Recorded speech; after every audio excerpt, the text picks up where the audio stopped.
So the Rise of the Beast trailer hit. And I'm going to give you my opinion about it, guys. I'm not the Joe Rogan of the Transformers as far as podcast and talking about them, but I am one thing. Him and I share one thing in common. We're both honest. And I'm going to give it to you, my honest opinion. I'm not worried about what the masses think. I'm not worried about what G1ers think. I'm just telling you my opinions, okay? I've seen the trailer a few times. I watched the first hour of Bumblebee and as many Bay films as I could stand, which is about one and a half of them. And that's it. And there's some big problems I have with Rise of the Beast. And it's the same problem I had with Bumblebee. And it's a few problems, okay? And I know that a lot of people are excited about this. And like I always say, guys, if you're excited about it, stay excited about it. I hope I'm wrong in this regard. I hope it's the next Lawrence of Arabia. I hope it's a great, phenomenal Casablanca-style level of film. And that your theater and movie-going experience is never the same again after watching it. But it's not gonna be. Now, before I get into this big quote, negative, pessimistic rant that I'm about to get into. Thanks for checking out the Transformers Talk Raw podcast, guys.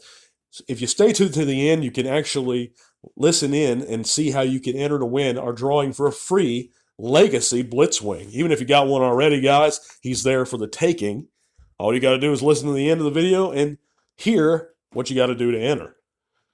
But anyway, on to this big rant. And I got to get this stuff off my chest, guys. I really do love each of you guys that listen in, and I do appreciate you. Hit that like button, even if you do disagree with me. But let me know in the comments why you disagree. And it's fine. I'm cool with people disagreeing with me. Matter of fact, contrary opinion make the world go round, guys. So I appreciate that. I'm not somebody that's going to be all offended when someone presents me an opinion that's not the same as mine. And I appreciate the same in return. But anyway, the things I had against Bumblebee is, first of all, yes, it was better than the Bay films. But that's not saying a lot. You're literally comparing, and if there's any, I hope that there's no kids listening into this one, but it's literally comparing shit to vomit. They both stink. It's just one stinks a little less. I mean, Bumblebee was a lot better than Bay, any of the Bay films. But it was so mundane.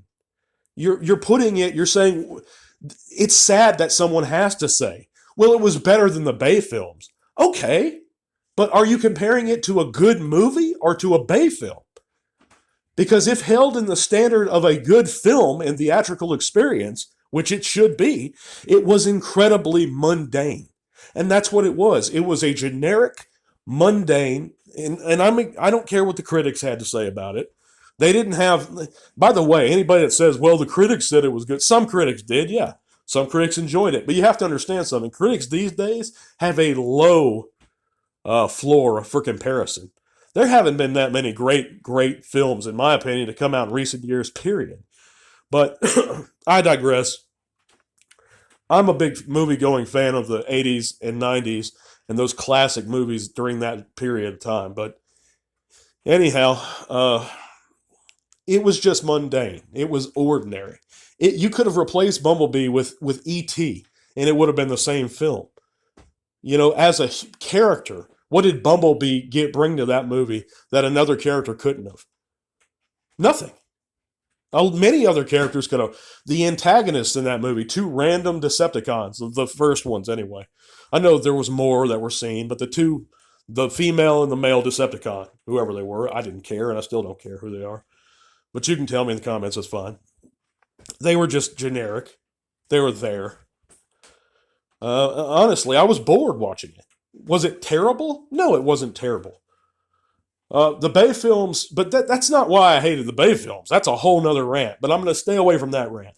Stylistically, though, visually, they looked like they took more cues from the Bayverse than from G1, the Bumblebee film, and it's by extension Rise of the Beast. And there's people that are like, well, Rise of the Beast is not directed by Michael Bay. It's directed by Travis Knight or Wayne Knight or Gladys Knight or whoever. Who gives a shit? It doesn't matter who it was directed by. It could be directed by Steven Spielberg.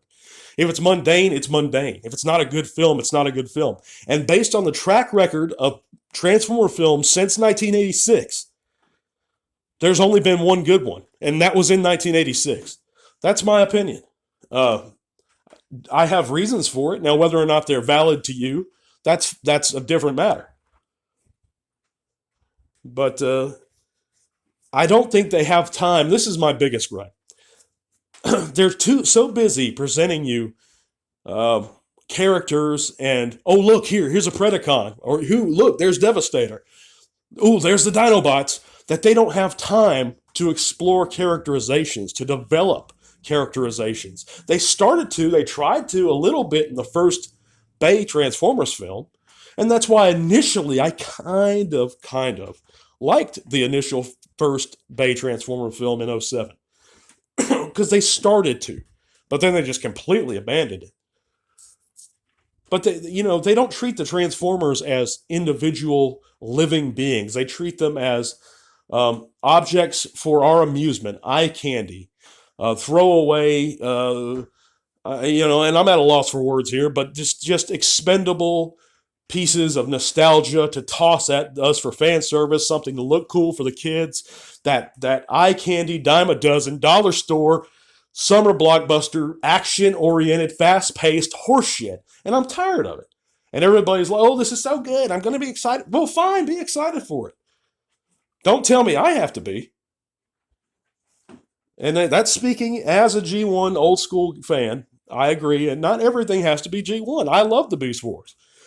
But the thing that the Beast Wars did right is it took 3 seasons to develop that small set of characters. You can't do that in an 1.5 to 2 hour film.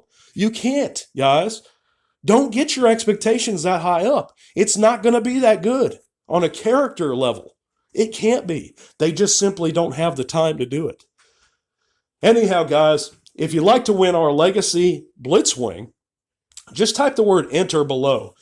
And if you want to talk about what I talked about or disagree with me or say anything else, you can do that too. But just say the word enter below and you'll be automatically entered. Only one entry per account, guys, please. And the contest is going to end a week from the time this video is uploaded. But in patrons, by the way, of the channel will get a bonus entry. So that's just something to consider. But I appreciate you guys listening in. Like I said, I'm really not trying to offend you guys or alienate any of my listeners. If you guys are excited about the movie, check it out. I hope I'm wrong. I hope it's a great film. But anyway, thanks for listening. We're going to be back at the beginning of the week. Get your work week started off right. God bless you guys. And to all are one. This podcast is made possible thanks to the amazing support by our patrons. Click that link in the description below to help keep Tea Talk Raw going strong. Thank you.